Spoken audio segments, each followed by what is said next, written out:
Halo, jumpa lagi dengan saya Arif Setiawan. Kali ini saya akan membahas tentang kenapa orang terkaya di sebuah negara, termasuk di Indonesia, itu mempunyai saham yang ada di bursa efek.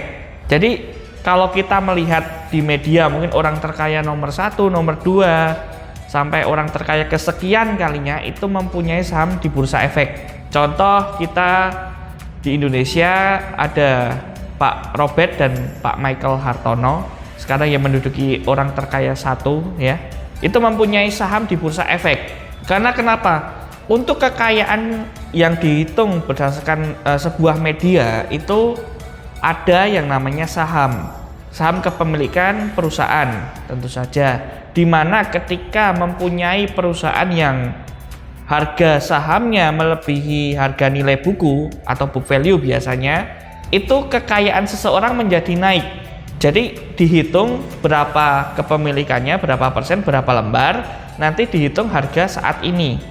Jadi ketika ada orang kaya nomor 1 contohnya, harga sahamnya naik turun juga mengikuti, karena nilai aset sahamnya dihitung. Sama seperti kita juga, ketika kita punya aset sekarang berapa, ketika kita punya saham hijau misalnya, kekayaan kita naik apabila direalisasikan gitu.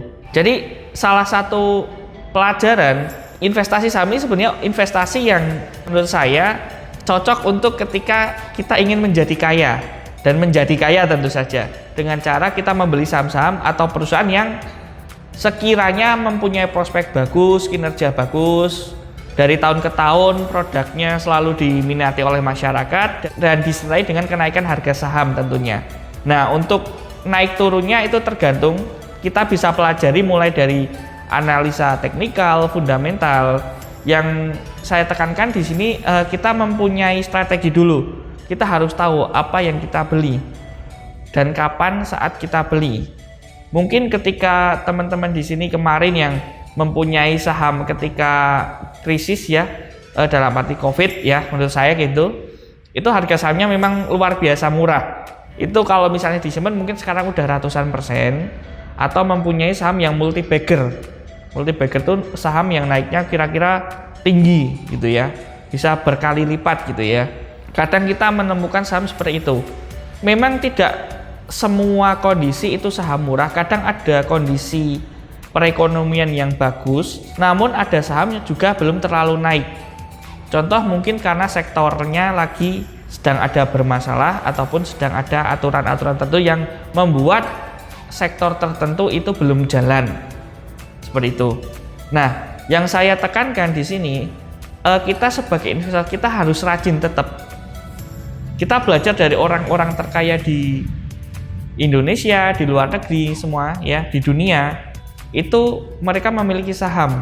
Tentu saja mereka kalau dilihat kinerja sahamnya juga bagus seperti itu. Jadi jangan mikir 2 kali. Kenapa kok kita harus investasi saham? Investasi saham ini diawasi oleh OJK, BEI, dan kita bisa transparan, kita melihat portofolio kita, baik dari portofolio sekuritas ataupun data dari KSEI. Untuk yang belum tahu KSEI, mungkin kita bisa cari di Google, apa itu KSEI, apa itu bursa efek ya. Tentu saja untuk di pasar modal sendiri di Indonesia adalah legal ya, bukan seperti yang ada perkiraan mungkin penipuan atau segala macam. Sebelum teman-teman melihat dari kacamata yang negatif, telusuri dulu saham itu bagaimana, dan belinya tentu saja di perusahaan sekuritas yang diawasi oleh OJK dan BEI. Tentu saja mereka sudah mempunyai izin dan segala macamnya. Jangan sampai kita salah memilih tempat dan partner juga. Ketika kita memilih partner dari sekuritas, kita harus mengajak teman-teman yang bisa berdiskusi, mungkin ada fasilitas edukasi segala macam, supaya apa? Supaya teman-teman belajarnya lebih cepat, dan andai kata ada kendala, teman-teman di sini bisa memecahkan masalah lebih cepat. Menurut saya seperti itu. Jadi jangan tunggu apa lagi. Investasi saham adalah investasi yang menurut saya baik, karena itu membuat aset kita mungkin naik ya, dan juga kita lebih disiplin dalam mengelola keuangan. Seperti itu. Sekian dari saya, jangan lupa like, komen, dan share.